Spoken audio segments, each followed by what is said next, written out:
I love cheese. Excluding vegans, we all love cheese. It's just that most of us are not willing to have our love of cheese turn our digestive tracts into a leaking sludge pipe.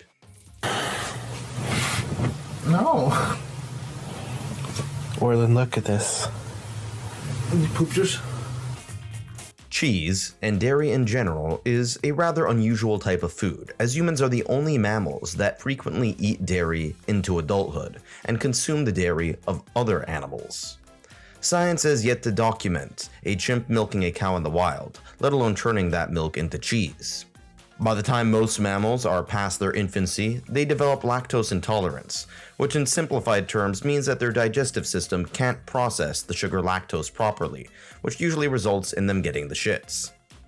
Some human cultures have pastoral histories, which were reliant on herding sheep and goats. They acquired calories and nutrition not only from their meat but also from their milk. After generations, humans who consumed dairy would develop tolerance for lactose into adulthood at higher rates of cultures that did not. To this day, lactose intolerance can be found most commonly in cultures with less reliance on pastoralism historically, such as those of much of East Asia, a region where dairy and cheese by and large does not play a prominent role in their diets. Dairy did not play an important role in the Americas and Australia, where domestic cattle, goats, and sheep did not live before the arrival of Europeans. The Andean peoples may have used llamas and alpacas for cheese production, but it's difficult to confirm this since we don't have any written records. As a result, dairy and thereby cheese making was by and large relegated to the Middle East, North Africa, the Central Asian steppes, and most of all Europe, as well as to a lesser extent the Indian subcontinent. The oldest remains of cheesemaking process are found in Eastern Europe, as archaeologists have studied the inner chemical compounds in pots of that region. Some have claimed that the cooler climate made milk storage in this region easier, which led to greater proliferation of cheese. Whether or not this is true is debatable. The problem is that milk spoils like, well, milk. Moisture leads to pathogens and spoiling, so humans would squeeze the curdled milk. In North Africa, harder cheese varieties were produced, which did not melt as easily and could be preserved with higher amounts of salt, which is quite common in North and West Africa. However, while salt is really good at killing harmful bacteria in a time before mass pasteurization, it is also good at killing beneficial bacteria, which is essential for fermentation, along with the enzymes which could kickstart the process of curdling, which eventually results in whey, the liquid, and the curds, which could be used to make cheese after draining the whey through pressing of curds with salt and other ingredients, which results in what we now know as, well, cheese. Fresh, soft cheese were easier to make, but spoiled more easily. Hard cheeses required more processing and molding, along with the removal of more whey. However, they did last a lot longer and continue to last longer to this day. These cheeses usually need some time to ripen, and this is especially the case if you want them to taste sharp.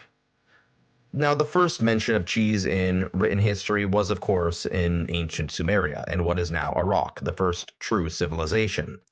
They produced the first real recipes, in this case for soft, salty cheese, with a great deal of whey, similar to cottage cheese, the most simple of cheeses. Egyptians also produced cheese from goats, buffaloes, and cow milk. This lends some skepticism to the idea that cheese was by and large the product of cooler climates, since these Mediterranean and Middle Eastern climates are much warmer, one of the most famous examples of which is halloumi, the most famous cheese of the Middle East. In the Indian subcontinent, another region that is quite warm, you have a history of cheese making, most notably paneer. However, this isn't mentioned quite often in historical records, such as other Indian dietary staples like clarified butter, yogurt, or milk. Chances are Indian cheese making was a much slower evolutionary process, dating back from the Indo-Aryans to the Muslim rule, and eventually came into contact with the Europeans. Speaking of Europeans, the Greeks believed that they learned the art of cheese making from one of their ancient heroes. Mispronunciation warning, Aristeus, which I'm most certainly mispronouncing, was said to have pioneered multiple crafts, including cheese making.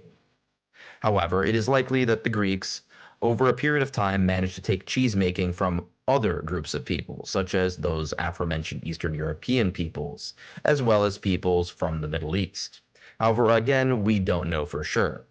The Romans, in typical fashion, took the Greek ideas and just liked to add new names, and cheese making there was not that different.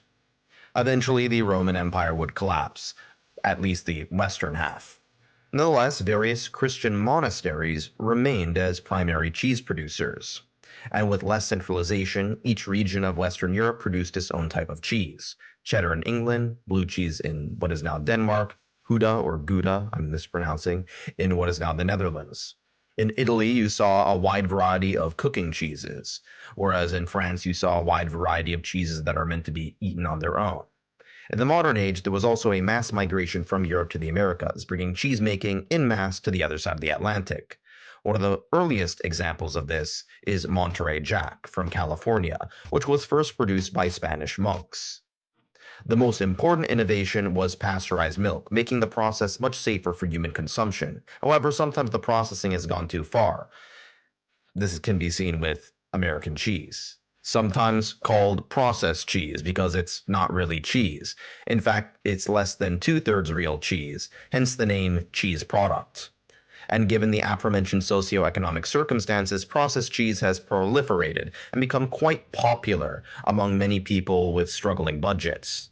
If you're not on a struggling budget, don't buy processed cheese, buy real cheese. I was going to end this video with some profound statement about history or human civilization, but I'm not. I'm just going to tell you, don't eat processed cheese. It's gross.